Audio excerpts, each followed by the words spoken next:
भर्खरै आयो निकै दुःखद खबर। काठमाडौँबाट पोखरातर्फ जाँदै गरेको बस त्रिशुली नदीमा खस्दा 8 जनाको मृत्यु, 17 जना घाइते, अझै बेपत्ता भएको आशंका। गोताखोरको टोलीले खोज्दै पानीमा डुबेको शंका। केपी शर्मा ओलीलाई जेल हाल्ने प्रचण्ड सरकारको रणनीति। ओली नआएपछि प्रधानमन्त्रीले बोलाएको सर्वदलीय बैठक स्थगित। काङ्ग्रेसको निर्वाचन समिति संयोजकमा खाती सुन तस्करीको अनुसन्धान गर्न जाँचबुझ आयोग बनाइने। सर्वदलीय बैठक बस्न नसकेपछि राष्ट्रिय स्वतन्त्र पार्टीका रमाई लामिछानेको टिप्पणी। शीर्ष नेताको बैठकको साक्षी बस्नु बदनाम मात्रै। मुख्यमन्त्री उद्धव थापाले पाएको विश्वासको मत विरुद्ध अदालत जाने तयारीमा नेकपा एमाले। ललिता निवास जग्गा प्रकरणमा राजनीतिक दाउपेच। मुख्य निर्णयकर्तालाई बचाएर अभियोजन मात्र बुझाइयो। आखिर किन बचे बाबुराम भट्टराई र माधवकुमार नेपाल? काङ्ग्रेसका नेताहरू आक्रोशित। हाम्रा नेता मात्रै थुन्ने, अरूलाई बचाउने। प्रधानमन्त्री पुष्पकमल दाहाल प्रचण्डले बोलाए राष्ट्रिय दलका शीर्ष नेताको बैठक। संसदको गतिरोध अन्त्यबारे छलफल हुने। आज 2 बजेसम्मका लागि सरेको बैठक के बस्न सक्ला? सुन तस्करी प्रकरणको छानबिन राज्यका संयन्त्रले नै गर्नुपर्छ। सांसद मदन कुमारी शाह। कोशी प्रदेशमा अदालतले सच्याएको निर्णयलाई सत्तारूढ गठबन्धनले अटेरी गरेको डा शेखर कोइरालाको टिप्पणी। हवाई दुर्घटनाको छानबिन प्रतिवेदनमा खेलाची हेर्नुहोस् कस्तोसम्म भएका छन्, यसबारेमा पनि सम्पूर्ण जानकारी। शेखर कोइरालाले भने कोशीका मुख्यमन्त्रीले विश्वासको मत लिन सभाध्यक्षको भोट प्रयोग गर्नु असंवैधानिक हो। माधवकुमार नेपालको दस्तावेजमा झलनाथ खनालको फरक मत। 1.5 घण्टा बोल्दा पनि समय पुगेन। माधवकुमार नेपालले भने नेकपा एमाले हामीसँग तर्सिरहेको छ। सुन तस्करी प्रकरणको छानबिनका लागि कस्तो बन्दैछ आयोग? रमेश लेखकको यस्तो छ जवाब। अन्ततः कार्यभार सम्हाल्दै आजबाट विश्वम्भर प्रसाद श्रेष्ठ। छानबिनमा तानिएका न्यायाधीशका सम्बन्धमा चाँडै निर्णय हुन्छ। प्रधान न्यायाधीश विश्वम्भर प्रसाद श्रेष्ठ। संसदको अवरोध हटाउन सभामुख र राष्ट्रिय सभा अध्यक्षले भूमिका खेल्न सकेनन् वामदेव गौतम। आज यी 4 प्रदेशमा भीषण वर्षाको सम्भावना। बाढी पहिरोको उच्च जोखिम। सामाजिक सञ्जालमा महिलाको चरित्र हत्या गर्ने 1 जना प्रहरीको नियन्त्रणमा। कागखोलाको बाढीबाट 1 अर्बभन्दा बढीको क्षति। नवजात शिशु बेपत्तामा संलग्न 6 जना पक्राउ। सरकारले एमसीसी सम्झौता भदौ 13 गतेदेखि लागू गर्ने। राप्रपा अध्यक्ष राजेन्द्र प्रसाद लिङ्गदेल साउदी अरब प्रस्थान। उतिबाट दुबई जाने कार्यतालिका।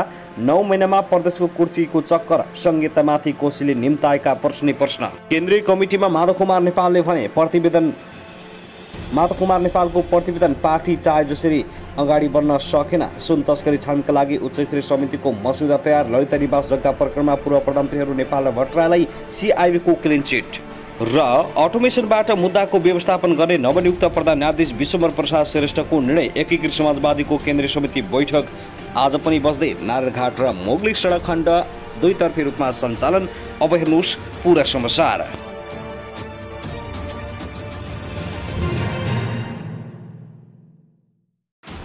दर्शक नमस्कार, युट्युब च्यानल नेपाली खबर मिडियामा तपाईहरूलाई हार्दिक स्वागत छ। यदि हाम्रो च्यानललाई अहिलेसम्म सब्स्क्राइब गर्नुभएको छैन भने सब्स्क्राइब गरी नजिक रहेको बेल आइकन दबाई हामीसँग जोडिनुहोला। दर्शक सदा झैं आज पनि हामी तपाईहरुमाझ देशभरका विभिन्न समाचारका साथ उपस्थित भइसकेका छौं।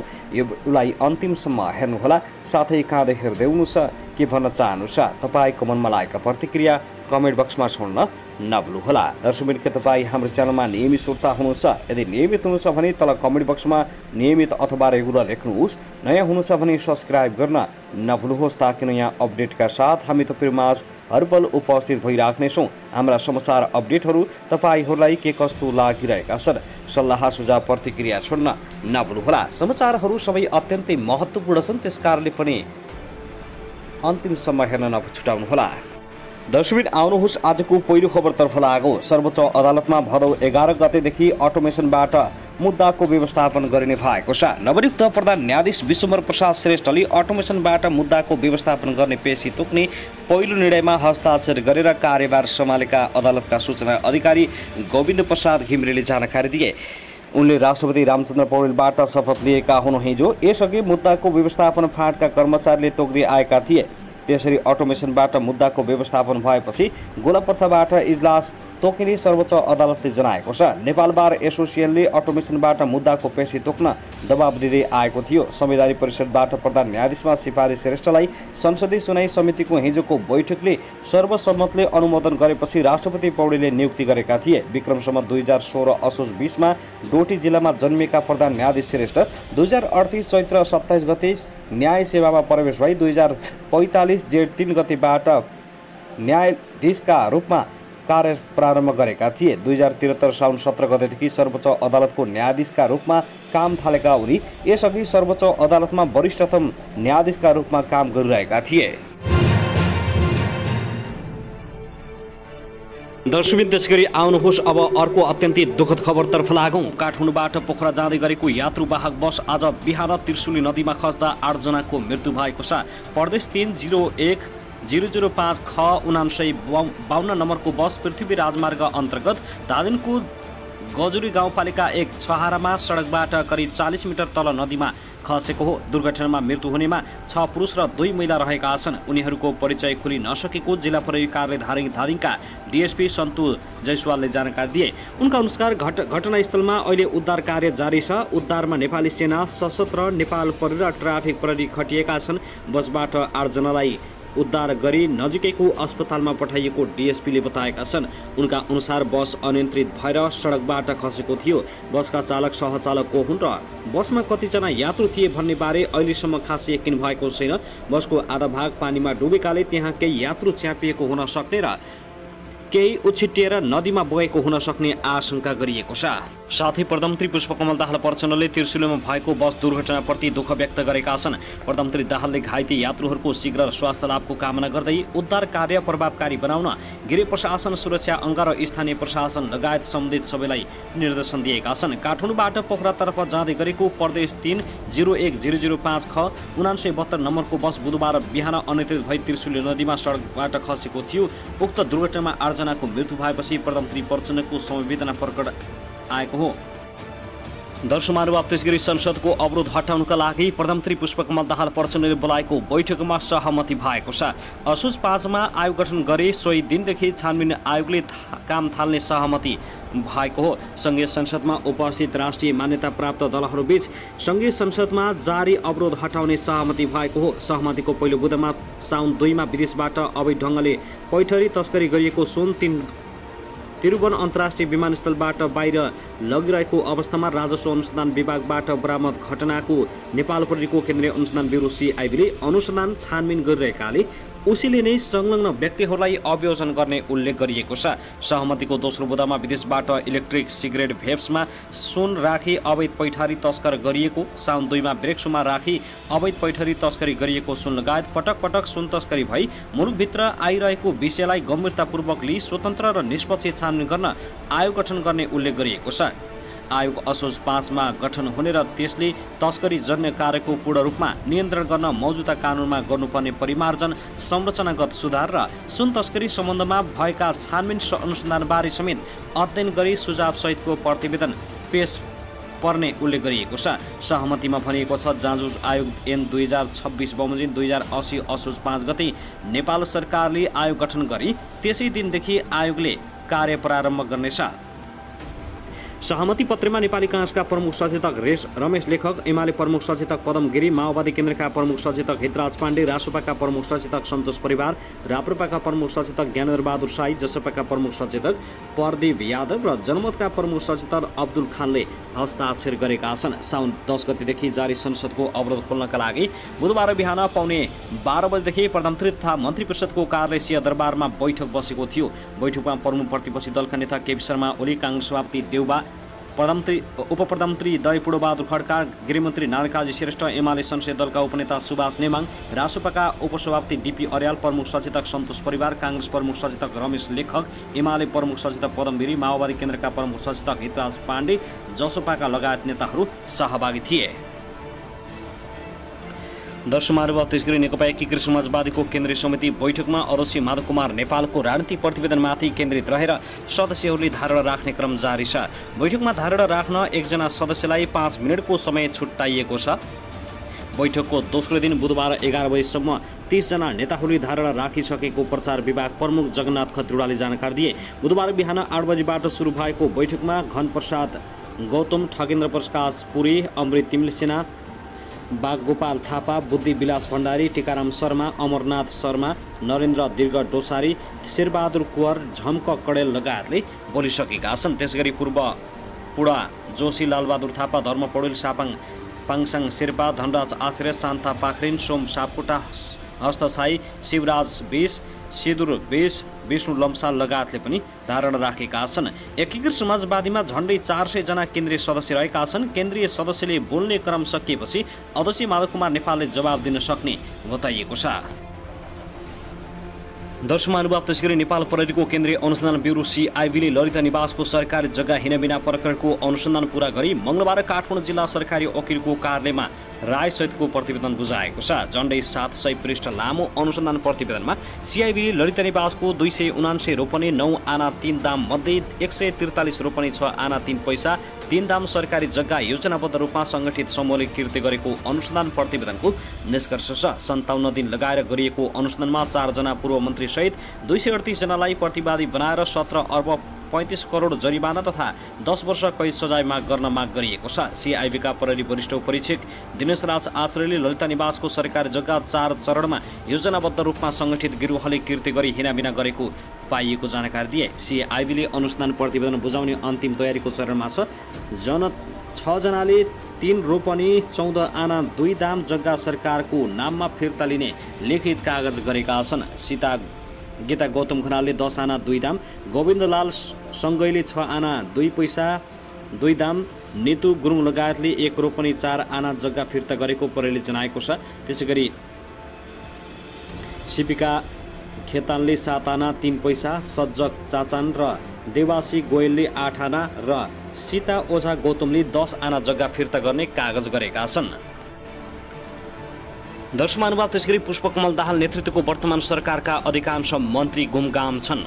सत्ता गठबन्धनमा भाग पुर्याउन शीर्ष नेताको नजिकका व्यक्ति मन्त्रीको कुर्सीमा पुगे पनि काम गर्न नसकेपछि धेरैलाई कुन मन्त्रालयको मन्त्री को छ भन्ने थाहा नै छैन।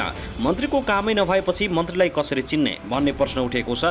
गतिलो काम गर्न नसकेका मन्त्रीहरू चिया खाने र गफ गर्ने बाहेक अन्य कुनै उपलब्धि हुन सकेको छैन। सरकारको कामको बारेमा गठबन्धन दलकै शीर्ष नेताहरू सन्तुष्ट छैनन्। काङ्ग्रेस सभापति शेरबहादुर देउवाले त गृहमन्त्री नानकाजी श्रेष्ठले आफ्ना नेता तथा कार्यकर्तालाई छानी जेल पठाएको भन्दै सर्वदलीय बैठकमै आक्रोश नै पोखेका छन्। उनले मन्त्री श्रेष्ठलाई हटाउन प्रधानमन्त्री दाहाललाई दबाब दिइरहेका छन्। सभापति देउवाले हिजो प्रधानमन्त्री दाहाल र गृहमन्त्री श्रेष्ठसँग छुट्टै भेटवार्ता गरेका थिए।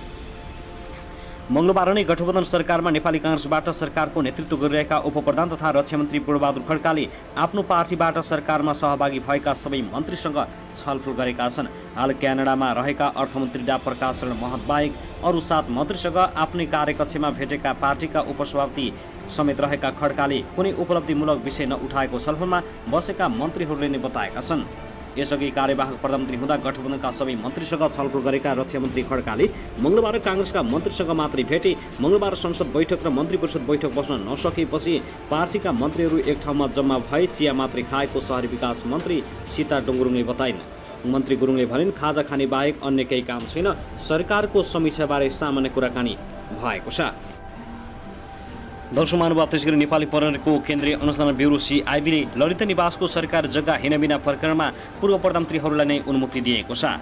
CIB ले मङ्गलबार जिल्ला सरकारी वकिल कार्यालय काठमाडौँमा बुझाएको प्रतिवेदनमा तत्कालीन प्रधानमन्त्री माधव कुमार नेपाल र राबाबुराम भट्टराईलाई प्रतिवादी नबनाउने उल्लेख गरेको छ। CIB ले उनीहरूलाई प्रतिवादी कायम गर्नु नपर्ने सहितको राय सरकारी वकिल कार्यालयमा पेश गरेको हो। CIB ले आइतबार साँझ नेपाल र भट्टराईसँग निवासमा पुगेर बयान लिएको थियो, तर सत्ताको आडमा उनीहरूलाई उन्मुक्ति दिएको भन्दै आलोचना भइरहेको छ। त्यसगरी प्रहरीले पूर्व मुख्य सचिव लीलामणि पौडेललाई पनि प्रतिवादी कायम नगरी सिफारिस गरेको छ। CIB ले उक्त प्रकरणमा संलग्न भनिएकाहरूसँग आइतबार राति पूर्व प्रधानमन्त्री माधव कुमार नेपाल र बाबुराम भट्टराईसँग बयान लिएको थियो भने सोमबार नेपाली काङ्ग्रेसका नेता तथा पूर्व उपप्रधानमन्त्री विजय कुमार गच्छेदार, पूर्व मन्त्री चन्द्रदेव जोशी, पूर्व राज्यमन्त्री सञ्जय शाह टक्ला लगायतको बयान लिएको थियो। बालोटार स्थित ललिता निवास जग्गा व्यक्तिको नाममा गरी हिनाबिना भएको विषय हाल विशेष अदालतमा विचाराधीन छ। सिआइबीले सरकारी जग्गा व्यक्तिको नाममा कायम गर्दा सरकारी कागजात तथा दस्तखत कृत्य प्रकरणमा अनुसन्धान अगाडि बढाएको थियो।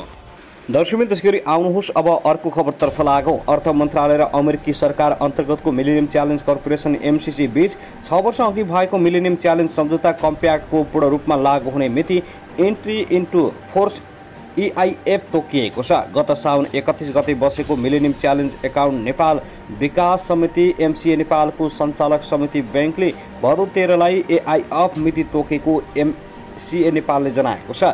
MCC नेपाल कम्प्याक्ट अन्तर्गत कार्यान्वयन हुने विद्युत वर्षा लाइन र सडक निर्माण सम्बन्धी आयोजनाको काम EIF मिति घोषणा भएको 5 वर्षभित्रमा सम्पन्न गरिसक्नुपर्नेछ।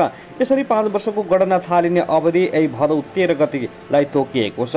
MCA नेपाल सञ्चालक समितिले MCC नेपाल कम्प्याक्ट कार्यक्रमलाई 2080 साल भदौ 13 गते कार्यान्वयनको चरणमा प्रवेश गराउने निर्णय गरेको छ। MCA नेपालले भनेको छ जग्गा प्राप्ति तथा मुआब्जा वितरण सम्बन्धी केही कार्य सम्पन्न गर्न बाँकी रहेको छ, तर MCC नेपाल कम्प्याक्ट कार्यक्रमलाई कार्यान्वयनमा प्रवेश गराइसकेपछि र छनौट भएका निर्माण कम्पनीलाई कार्यस्थलमा पहुँच आवश्यक हुने हुँदा निकै अघि नै ती कार्य सम्पन्न गरिनेछ। अमेरिकी अनुदान सम्बन्धी यो सम्झौतामा हस्ताक्षर भएदेखि लागू हुने अवस्थासम्म आइपुग्न 6 वर्ष लागेको छ।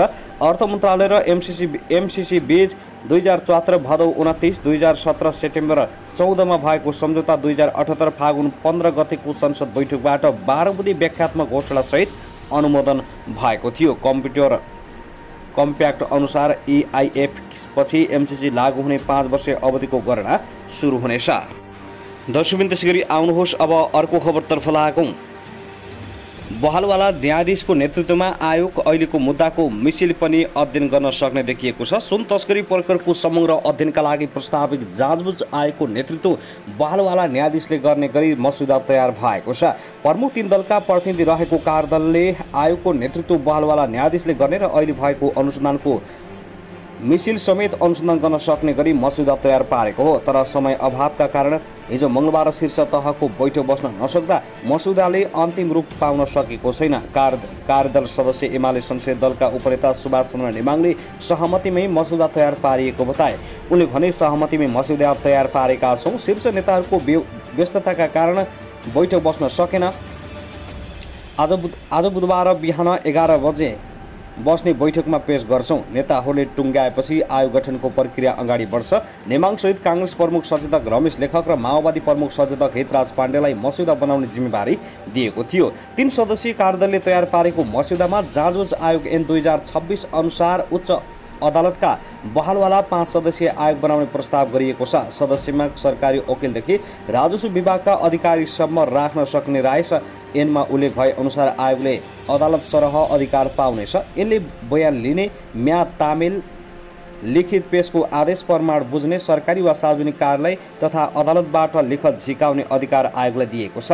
आयोगको कार्यविधि कहिलेसम्म हुने भन्ने मन्त्री परिषदले निर्णय गर्नेछ। कार्यदल सदस्य लेखकका अनुसार मस्यौदा उल्लेखित कार्यदिशामा पहिलो त CIB को अनुसन्धान प्रभावित नपार्ने र मुद्दा अभियोजन गर्न दिने भन्ने रहेको छ। नेकपा एमाले सचेतक पदम गिरीले पदमथुली र सभामुख नवनियुक्त प्रधान न्यायाधीशको शपथमा जानुपर्ने र विपक्षी दलका नेता केपी शर्मा ओली बिरामी भएकाले शीर्ष तहको बैठक बस्न नसक्दा मस्यौदा पेश हुन नसकेको जानकारी गराएका छन्। रासपा सभापति रवि लामिछानेले शीर्ष नेताको बेवास्ताले बैठक बस्न नसकेको र त्यसको मारमा सदन परेको बताउँदै असन्तुष्ट व्यक्त गरेका छन्। दर्शकबिन त्यसगरी आउनुहोस् अब अर्को खबरतर्फ लागौँ। मुख्य निर्णयकर्ताका रूपमा रहेका पूर्व प्रधानमन्त्री दै बाबुराम भट्टराई र माधव कुमार नेपाललाई विपक्षी नबनाई नेपाल प्रहरीको केन्द्रीय अनुसन्धान ब्युरोले तयार पारेको अभियोजन पत्र सरकारी वकिलको कार्यालय काठमाडौँलाई बुझाएको छ। ब्युरोले ललिता निवासको 143 रोपनी जग्गा हिनाबिना भएको ठहर गर्दै 18 अर्बभन्दा बढीको बिगो कायम गरी सरकारी वकिलको कार्यालय काठमाडौँमा मुद्दा बुझाएको हो। ब्युरोले पूर्व मन्त्रीसहित 338 जनालाई विपक्षी बनाएर मुद्दा दायर गरेको बताइएको छ। ब्युरोले तयार पारेको झन्डै 800 पेज लामो प्रतिवेदनमा पूर्व प्रधानमन्त्री भट्टराई र नेपालसँग बयान लिएको उल्लेख गरे पनि उनीहरूमाथि कारबाही गर्नु नपर्ने केही उल्लेख नगरी प्रतिवेदन बुझाएको CIB का एक अधिकारीले जानकारी दिएका छन्। ब्युरोले राजनीतिक दबावका कारण पूर्व मुख्य सचिव तथा माओवादी नेता लीलामणि पौडेललाई पनि प्रतिवादी बनाएको छैन। ब्युरोले पौडेलसँग बयान भने लिएको थियो। एउटै प्रकृतिको केसमा कसैलाई बयान लिएर प्रतिवादी बनाउने र कसैलाई पक्राउने नगरी कारबाहीको सिफारिस गर्ने काम भएको भन्दै प्रहरीभित्र असन्तुष्ट बढेको छ। ललित निवास बेचबिखन गर्ने अधिकार प्रत्यायोजन गर्ने दुई पूर्व प्रधानमन्त्रीका बारेमा मौन रहेको सिआइबीको प्रतिवेदनमा उक्त जग्गा कृत्य गर्ने काममा संलग्न रहेका तर अहिले मृत्युवरण गरिसकेका व्यक्तिहरूको नाममा नेपालभर रहेका सम्पत्तिबाट शोध भर्ना गर्ने गरी सरकारी वकिलको कार्यालयमा प्रतिवेदन बुझाएको ती अधिकारीले जानकारी दिए। सिआइबीले यसअघि उक्त जग्गा काण्डमा संलग्न रहेका तर मृत्यु भएका 20 जना भन्दा बढी व्यक्तिको सम्पत्तिबाट शोध भर्ना गर्नुपर्ने रायसहितको प्रतिवेदन बुझाएको बताइएको छ। प्रतिवेदनमा कृत्य गरेर जग्गा लिएका तर फिर्ता गर्छु भन्नेहरूको हकमा भने मुद्दा नचलाउने निर्णय गरी प्रतिवेदन बनाएको बताइएको छ। यस विषयमा ब्युरोका सूचना अधिकारीदेखि ब्युरो प्रमुख समेतसँग सम्पर्क राख्दा कोही पनि सम्पर्कमा आउन चाहेनन्। अहिलेसम्म जग्गा फिर्ता गर्छु भनेर निवेदन दिनेको सङ्ख्या 4 दर्जन भन्दा बढी रहेको छ। ब्युरोले उक्त जग्गा हिनामिना प्रकरणमा 400 भन्दा बढी व्यक्तिलाई पक्राउ पूर्जी काटेको बताए पनि सङ्गठित अपराध अन्तर्गत 338 जना माथि मुद्दा चलाउनु पर्ने प्रतिवेदनमा उल्लेख गरिएको छ।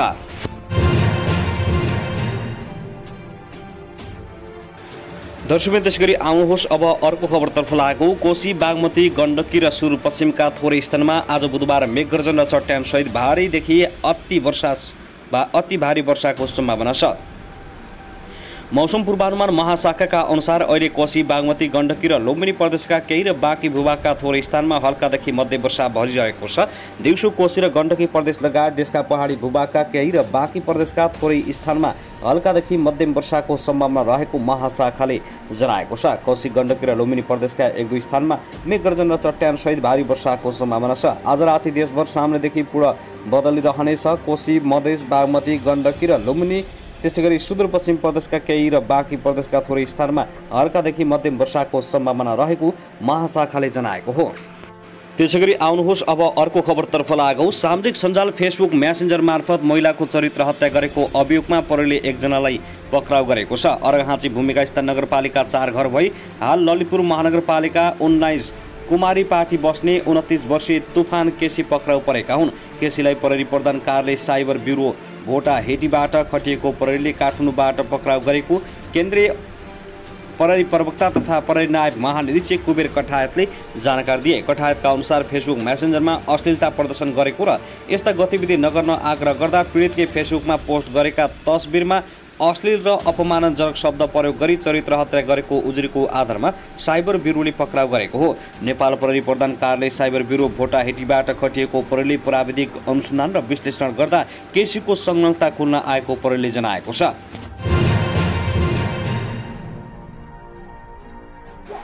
दर्शकवृन्द, त्यसगरी आउनुहोस् अब अर्को खबरतर्फ लागौ। पहिरोका कारण अवरुद्ध नारायणगढ मुङलिक सडक खण्ड दुईतर्फी रूपमा सञ्चालनमा आएको छ। चितवनको इच्छा कामना 6 नाप्सी खोला पुलमा गैराती 8 बजे पहिरो खसेपछि सडक पूर्ण रूपमा अवरुद्ध बनेको थियो।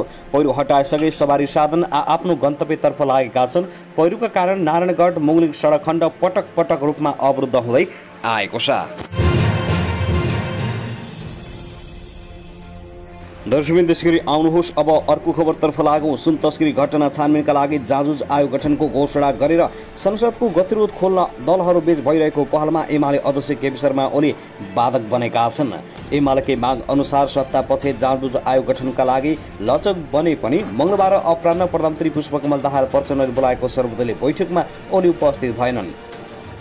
सोमबारको सर्वदलीय बैठकमा आयोग गठन गर्ने समझदारी बने पनि त्यसको क्षेत्राधिकार लगायत विषयमा मसौदा तयार पार्न एमाले संसदीय दलका उपनेता सुभाष चन्द्र नेमाङ, काङ्ग्रेस संसदीय दलका प्रमुख सचेतक रमेश लेखक र माओवादीका प्रमुख सचेतक हितराज पाण्डेको 3 सदस्यीय कार्यदल बनाइएको थियो। कार्यदलले तयार पारेको मस्यौदामा सुन तस्करीका समग्र घटनाको छानबिन गर्ने र उच्च अदालतका न्यायाधीशको नेतृत्वमा जाँच आयोग गठन गर्ने प्रस्ताव छ। साउन 2 गते सिनामङ्गलबाट बरामद भएको 60 केजी सुन तस्करी अनुसन्धानलाई प्रभावित नपार्ने गरी सिआइबीले अभियोजन अगाडि बढाएर गते आयोग गठनको प्रस्ताव गरिएको छ। सर्वदलीय बैठकमा सहमति गरेर मङ्गलबारै संसद खुलाउने प्रयत्न रोकिएको काङ्ग्रेसका एक नेताले बताए। एमालेकै माग अनुसार सत्तापक्ष आयोग गठनमा लचक बने पनि संसद खुलाउन ओलीजी जिम्मेवार बन्नुपर्ने हो, तर त्यस्तो देखिएन।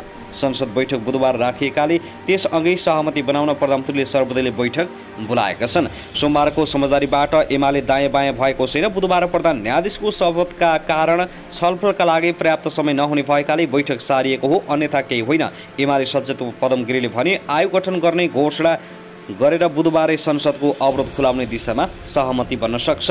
मङ्गलबार बिहान राष्ट्रपति रामचन्द्र पौडेलले बोलाएको सर्वदलीय बैठकमा पनि ओली उपस्थित भएनन्। राष्ट्रपतिले बोलाएको बैठकमा अनुपस्थित भएकोमा आलोचना भएपछि ओलीले स्वास्थ्यको कारण जनाएर हुन सर्वदलीय बैठकमा समेत उपस्थित नभएको बताए।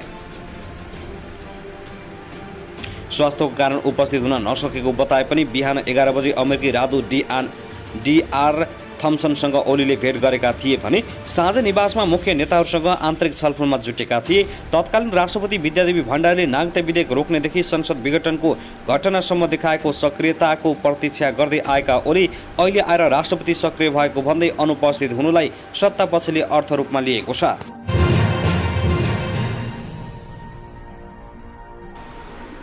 दर्शकबिन त्यसैगरी आउनुहोस् अब अर्को खबरतर्फ लागौँ। प्रस्ताविक प्रधान न्यायाधीश विश्वम्भर प्रसाद श्रेष्ठ संसदीय सुनाई समितिबाट अनुमोदित भएका छन्। संसदीय सुनाई समितिले उजुरीकर्तासँग छलफलपछि श्रेष्ठसँग छलफल गरेको थियो। त्यसपछि समितिले सर्वसम्मतिले श्रेष्ठको नाम अनुमोदन गरेको हो। संवैधानिक परिषदको बैठकले 18 साउनमा श्रेष्ठलाई प्रधान न्यायाधीश नियुक्तिका लागि सिफारिस गरेको थियो। अब राष्ट्रपतिले श्रेष्ठलाई प्रधान न्यायाधीशमा नियुक्त गर्नेछन्। उनी 14 महिना प्रधान न्यायाधीशका रूपमा रहनेछन् भने 2016 असोज 20 गते जन्मिएका श्रेष्ठ 2081 असोज 19 पछि 65 वर्षीय उमेर हदका कारण अनिवार्य अवकाशमा जानेछन्। दर्शकबिन त्यसैगरी आउनुहोस् अब अर्को खबरतर्फ लागौँ। राष्ट्रिय प्रजातन्त्र पार्टी राप्रपाका अध्यक्ष राजेन्द्र प्रसाद लेग्देले भुटानी शरणार्थी प्रकरणको अनुसन्धान गरिरहेका प्रहरी अधिकृतहरूको सरुवा नाजायज भएको बताएका छन्। हिजो सोमबार राति सामाजिक सञ्जाल मार्फत अध्यक्ष लेग्देले सत्ता टिकाउने प्रयोजनका लागि प्रहरी अधिकृतहरूको आकस्मिक सरुवा गरिएको भन्दै सरकारको सुशासनको नारा सत्ता टिकाउने अस्त्र मात्रै भएको बताए। नक्कली भुटानी शरणार्थी प्रकरणमा पहिलो चरणको अनुसन्धान सकेर दोस्रो चरणको अनुसन्धानको तयारी गरिरहेका प्रमुख मुख्य प्रहरी अधिकृतहरूको आकस्मिक सरुवा नाजायज छ। सत्ता टिकाउने प्रयोजनका लागि गरिने यस प्रकारका क्रियाकलापहरूले सरकारको सुशासनका नारा केवल सत्ता टिकाउने अस्त्र मात्र प्रमाणित भएको छ, उनले सञ्जालमा लेखेका हुन्।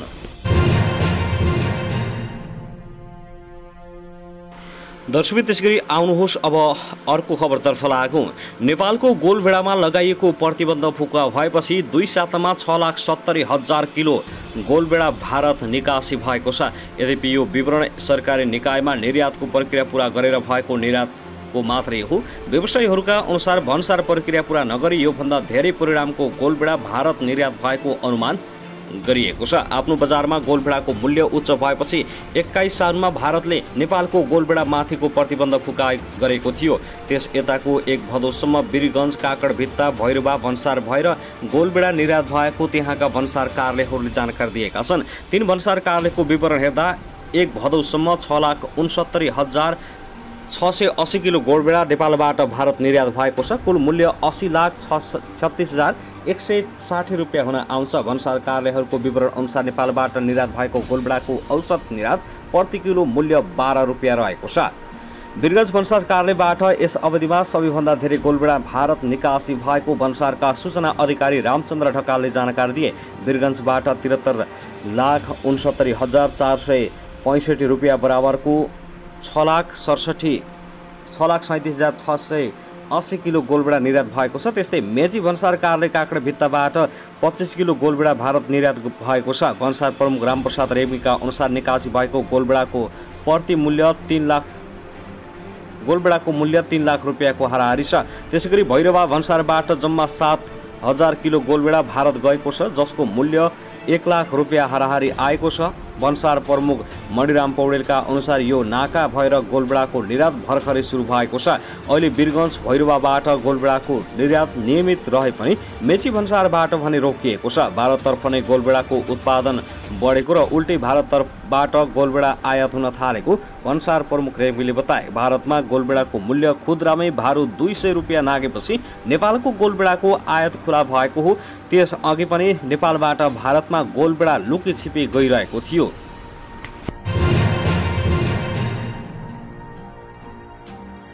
दर्शकबिन त्यसैगरी आउनुहोस् अब अर्को खबरतर्फ लागौँ। नेकपा एकीकृत समाजवादीका अध्यक्ष माधव कुमार नेपालले तत्कालीन नेकपा एमालेबाट विद्रोह गरेर नयाँ पार्टी बनाउनु औचित्यपूर्ण भएको बताएका छन्। 2 दिनसम्म चलेको एकीकृत समाजवादीको पोलिट ब्युरो बैठकको हिजो सोमबार समापन मन्तव्य राख्दै अध्यक्ष नेपालले तत्कालीन एमालेबाट विद्रोह गरी नयाँ पार्टी बनाउनु औचित्यपूर्ण भएको ब्रिफिङ गरेका हुन्। उनले आफूहरूले विद्रोह नगरेको भए एमाले अध्यक्ष केपी शर्मा ओलीले देशको संविधान संहिता र संसद समाप्त पारिसकेको हुने विश्लेषण गरेका छन्। पार्टीका प्रवक्ता जगन्नाथ खतिवड़ाका अनुसार अध्यक्ष नेपालले विद्रोह नगरेको भए आफ्नो विचार समूहका कार्यकर्ताहरूमाथि दमन र अत्याचार हुने पनि बताए। त्यस्तै उनले आगामी दिनमा पार्टी कामको अनुगमन गर्ने कुरालाई उच्च प्राथमिकता दिएर जानुपर्नेमा जोड दिएको प्रवक्ता खतिवड़ाले बताएका छन्। नेपालले एकढिक्का भएर पार्टी निर्माणमा लाग्न नेता कार्यकर्ताहरूलाई आग्रह गरेका छन्। बैठकमा पोलिट ब्युरो सदस्यहरूले वर्तमान राजनीतिक परिस्थिति र पार्टीको आगामी कार्यभारका विषयमा आफ्नो धारणा राखेका थिए। आजदेखि चल्ने पार्टीको केन्द्रीय कमिटीको बैठकको पूर्व तयारीका रूपमा पोलिट ब्युरोको बैठकमा छलफल भएको प्रवक्ता खड्काले बताएका छन्।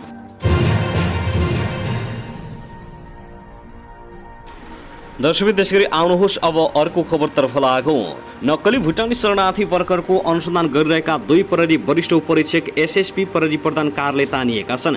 गृह मन्त्रालयले काठमाडौँ उपत्यका अपराध अनुसन्धान कार्यालयका प्रमुख एसएसपी मनोज केसी र जिल्ला प्रहरी परिसर काठमाडौँका प्रमुख एसएसपी दानबहादुर कार्कीलाई प्रहरी प्रधान कार्यालयले तानेको हो। भूपेन्द्र बहादुर खत्रीलाई कर्णाली प्रदेश प्रहरी कार्यालय, शान्ति सुरक्षा महाशाखा सुर्खेतबाट जिल्ला प्रहरी परिसर काठमाडौँमा र सोमेन्द्र सिंह राठौरलाई प्रधान कार्यालय कार्य निर्देशालयबाट उपत्यका अपराध अनुसन्धान कार्यालयमा सरुवा गरिएको मन्त्रालयले जनाएको छ। 2 एसएसपी काज सरुवा भएको पत्र प्रहरी प्रधानलाई प्राप्त भएको प्रहरीका केन्द्रीय प्रवक्ता डीआईजी कुबेर कडायतले जानकारी दिए। उनका अनुसार एसएसपी कार्कीलाई प्रहरी महानिरीक्षकको सचिवालय र एसएसपी केसीलाई प्रहरी प्रधान कार्यालयको महिला बालबालिका तथा ज्येष्ठ नागरिक निर्देशनालयमा जिम्मेवारी तोकिएको छ। 7 महिना अघि पुस 28 गते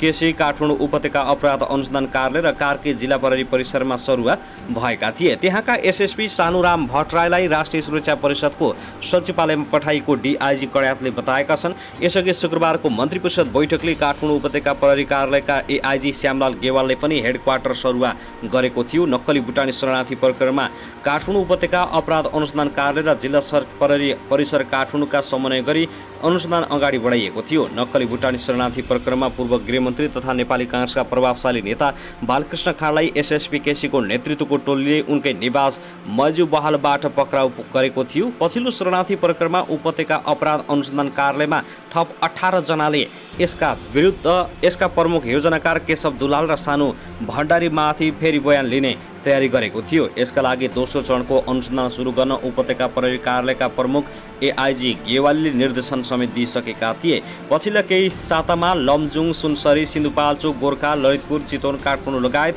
जिल्लाबाट आएका 18 जनाले दुलाल, भण्डारी र रामशरण केसी विरुद्ध 3 वटा किटानी जारी दिएका छन्। आफूलाई भुटानी शरणार्थी बनाइदिने भन्दै उनीहरूले 1 करोड 85 लाख रुपियाँ ठगेको जाहेरीमा उल्लेख गरिएको छ। यी जाहेरी लिएर अपराध अनुसन्धान कार्यालयले थप कारबाहीका लागि जिल्ला प्रहरी परिसर काठमाडौँमा पठाएको थियो। त्यसपछि काङ्ग्रेस सभापति शेरबहादुर देउबा कि पत्नी आर्जु राणा र अन्य नेताहरूले एआईजी गेवाली र एसएसपी केसीलाई हटाउन दबाब दिएका थिए। लगतै एआईजी गेवाली जिम्मेवारीबाट हटाइएका थिए भने उनी हटाइएको 3 दिनमै एसएसपी केसी र कार्कीको पनि जिम्मेवारी खोसिएको हो।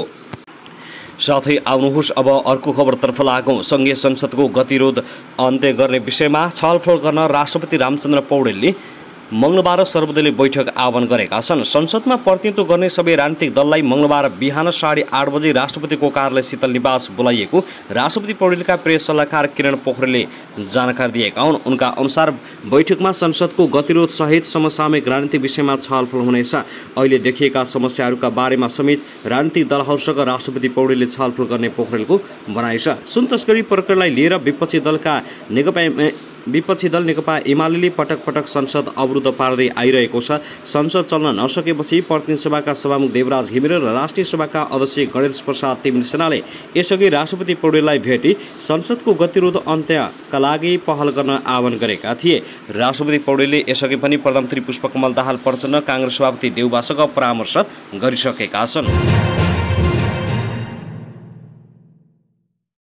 साथै आउनुहोस् अब अर्को खबरतर्फ लागौँ। नेपालको उत्तरी नाका रसुवागढीबाट अवैध रूपमा आयात गरिएको सुन स्याब्रुबेन्सिन इलाकाबाट बरामद गरिएको छ। 2 किलो सुन शरीरमा लुकाई सडक मार्गमा पैदल यात्रा गरी स्याम्प्रुबेसीतर्फ आउँदै गरेका सिन्धुपाल्चोक जिल्ला भोटेकोशी गाउँपालिका 5 पोखरी गाउँ घर भएका 24 वर्षीय सुदीप शेर्पालाई सुनसहित नियन्त्रणमा लिएको हो। जिल्ला प्रहरी कार्यालय रसुवाका सूचना अधिकारी झलक शर्मा पौडेलका अनुसार सुन पठाउने उनका सहयोगी सिन्धुपाल्चोक जिल्ला भोटेकोशी 1 बगान घर भई रसुवा जिल्ला गोसाईकुण्ड गाउँपालिका 2 टिमुरे बसवाई आएका 30 वर्षका फुवाङ्गो शेर्पा पनि पक्राउ परेका छन्।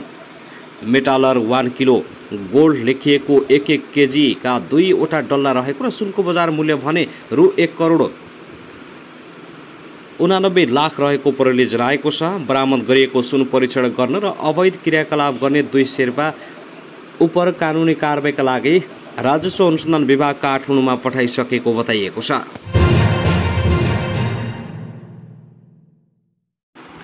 दर्शकवृन्द, त्यसैगरी आउनुहोस् अब अर्को खबरतर्फ लागौँ। सत्तारूढ गठबन्धनको प्रमुख घटक नेपाली काङ्ग्रेसका नेता शेखर कोइरालाले संसद बैठक चल्न नदिन सरकार र प्रतिपक्षी दुवै दोषी रहेको बताएका छन्। आइतबार सँगै संसद भवन परिसरमा सञ्चारकर्मीहरूले राखेका जिज्ञासाको जवाब दिने क्रममा उनले तत्काल संसदको अवरोध हटाउन संयोजनकारी भूमिका निर्वाह गर्न सरकारसँग आग्रह समेत गरे। देश र जनताको कुरा भएकाले संसद बैठक छिटोभन्दा छिटो सञ्चालन गराउनुपर्ने उनको जोड छ। उनले संसदीय व्यवस्थामा प्रतिपक्षीले सरकारलाई गाली गर्ने र सरकारले प्रतिपक्षीले काम गर्न दिने भन्ने कुरा स्वाभाविक भए पनि संसद बैठक भने रोक्न नहुने उनको भनाइ छ। नेता कोइरालाले भने संसद छिटोभन्दा छिटो चल्नुपर्छ। अब पर्सि बैठक बोलाइएको छ, हेरौँ के गर्नुहुन्छ। यो एमाले माओवादी र काङ्ग्रेसको कुरै होइन, यो देशको कुरा हो। संसद चल्नुपर्छ। म एउटा सांसद हो नेपाली काङ्ग्रेसको।